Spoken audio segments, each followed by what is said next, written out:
வணக்கம். 21/6/2020 இன்னைக்கு ரொம்ப முக்கியமான தினம். இந்த ஆண்டினுடைய முதல் சூரிய கிரகணம் அப்படின்னு சொல்றீங்களா? அதை விட முக்கியமான நாள். சர்வதேச யோகா தினம் அப்படின்னு சொல்றீங்களா? அதற்கும் மேலாக ஒரு முக்கியமான நாள். நம் குடும்பத்தில் இருக்கக்கூடிய ஒருவருக்கான நாள். அதுதான் தந்தையர் தினம். நீங்க அப்பா செல்லுங்களா? அப்ப இந்த பதிவு உங்களுக்காக தான்.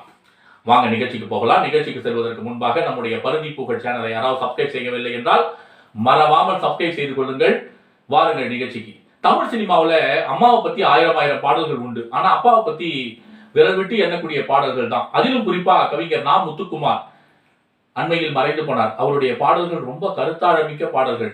அதாவது தங்க மீன்கள்ன்ற படத்துக்காக தேசிய விருது பெற்ற பாட்டு. இந்த பாட்டு முத்தம் காமம் இல்லை என்று யாருக்கு தெரியும் அப்படின்ற முகவுரையோடு அந்த பாட்டு. பெண் குழந்தைகளை பெற்ற அப்பாக்களுக்குத்தான் தெரியும் முத்தம் காமம் இல்லை என்று. இந்த முகவரையோடு தொடங்கக்கூடிய அந்த பாட்டு ஆனந்த யாழை மீட்டதினால் தேசிய விருது பெற்ற பாட்டு.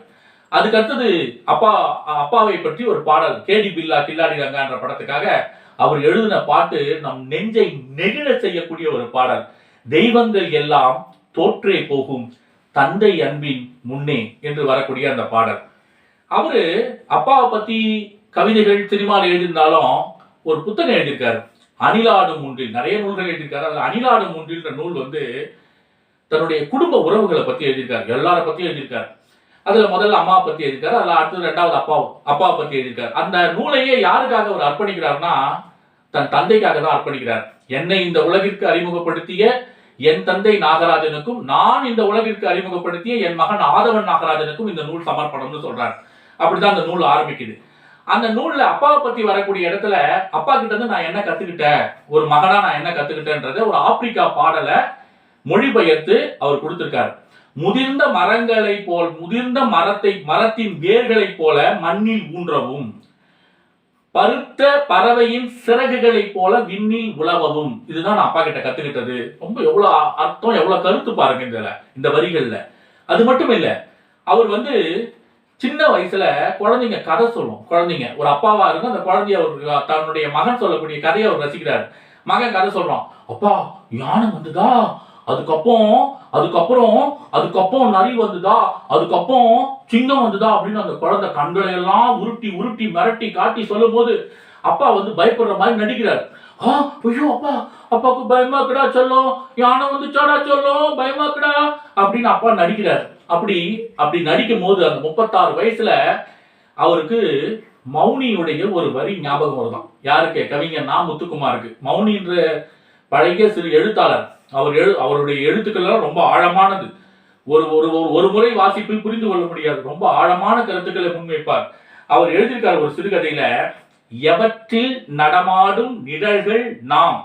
இந்த வரிக்கு அர்த்தம் எனக்கு இந்த 36 வயசுல தான்ப்பா புரியுது. என் பையன் சொல்லக்கூடிய கதைக்கு நான் நடிக்கும் போது அப்பதான்ப்பா எனக்கு புரியுது அப்படின்னு சொல்லி நா. முத்துக்குமார் சொல்றார். நாடக உலகில சிறந்த நாடக மேதை, நகைச்சுவையான நாடகங்களை தந்தவர் உலகத்துக்கு பெர்னாட் ஷா.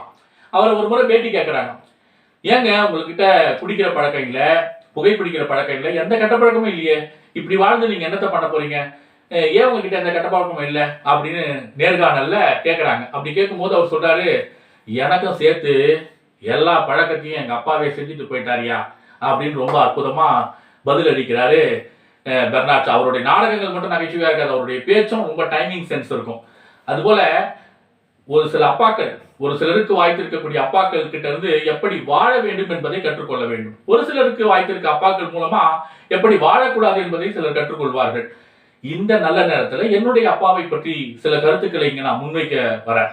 எங்களுடைய அப்பா அப்படின்னு சொன்னா, யானை வரும் பின்னே மணி ஓசை வரும் முன்னே அப்படின்னு சொல்ற மாதிரி எங்கள் அப்பாவின் குரல் வரும் முன்னே அதுக்கப்புறம் எங்க அப்பா பின்னாடி வருவார்.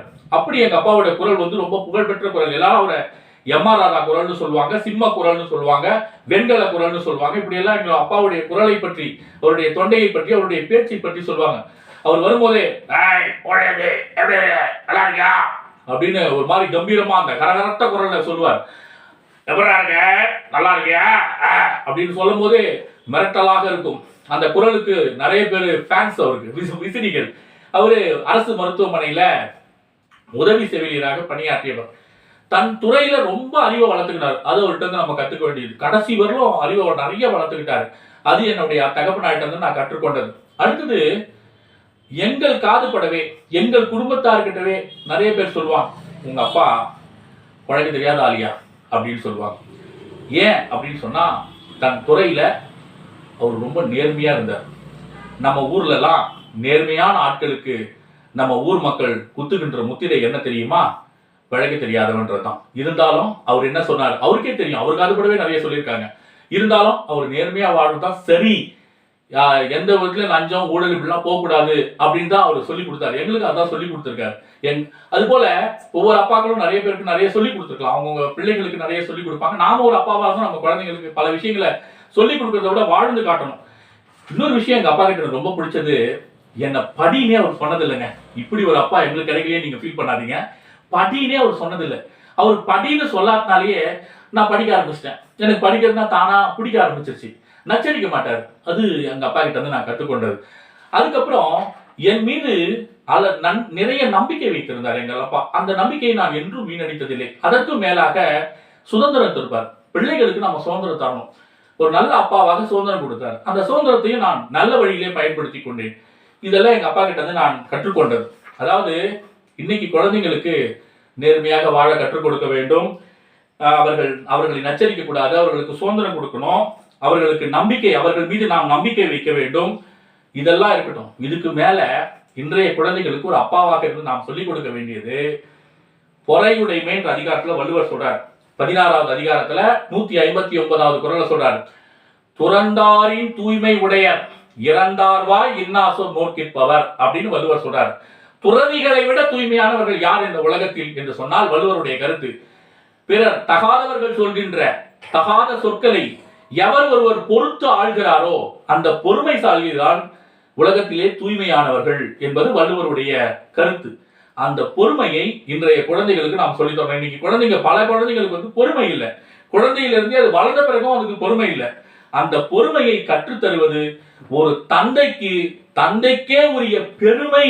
பொறுமையாக நாம வாழ்ந்து காட்டணும். முதல்ல அப்படி வாழ்ந்து காட்டுதான் எல்லாத்தையும் கற்றுக் கொடுக்கணும். அது ஒரு தந்தைக்கே உரிய பெருமை என்பதை இந்த பதிவின் மூலமாக நான் உங்களுக்கு தெரிவிக்கிறேன். உங்கள் தந்தையை பற்றிய அனுபவங்களையும் கருத்துரையில் நீங்கள் பகிரலாம். இந்த பதிவினை நீங்கள் விரும்பினால் லைக் செய்யலாம், பகிர விரும்பினால் ஷேர் செய்யலாம். மறவாமல் சப்ஸ்கிரைப் செய்யுங்கள். நன்றி, வணக்கம்.